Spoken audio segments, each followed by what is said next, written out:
welcome to another Hogwarts Legacy video. If you're new to my channel, then I make weekly videos about various different Harry Potter games, so if that's the kind of stuff that you are interested in, then feel free to subscribe. Now to the video.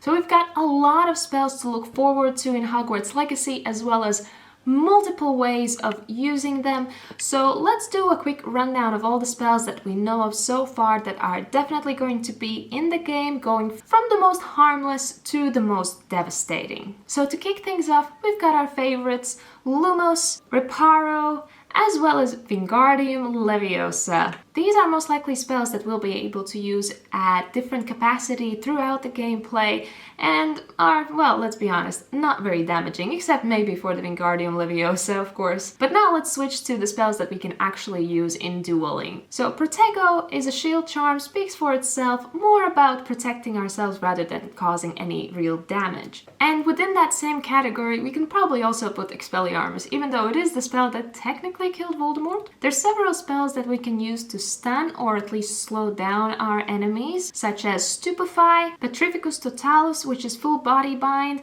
and ARRESTO Momentum. There's a couple of spells that allow us to move things around, like Accio, which you can use to pull closer both objects as well as enemies, which would make sense if there's spells that work better in close range, as well as Opugno, which allows you to conjure an object or a creature and use that to slam towards an enemy. And then we've also got the pure damage spells. We've got Descendo, so lift and slam, Incendio, set on fire, or as in the game it's said, roast, and Diffindo, which is a severing or cutting charm. In the State of Play exclusive, all the different spells were divided in three categories, so we got defensive, offensive, and finishers. We've covered the first two, but with the finishers, they were not very precise as to what these spells actually are. Sure, there's not much question that the ancient magic that our character is able to control could cause some serious damage, and there's no doubt that Avada Kedavra would put an end to any duel. But besides these two, there's no clarification as to what these finishers are, so we can definitely look forward to even more spells.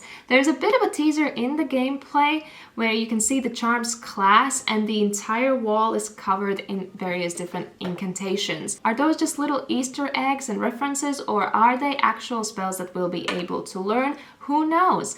Is there going to be an achievement attached to learning every single spell included in the game? That would be pretty cool, actually. But 14 minutes is obviously not enough to cover everything that is in the game. If it was, then that would make it a very, very small game, and we don't want that. So let me know in the comments if you managed to decode any other spells from the gameplay or the trailer. For now, thank you for watching, and I'll see you in my next video. Bye!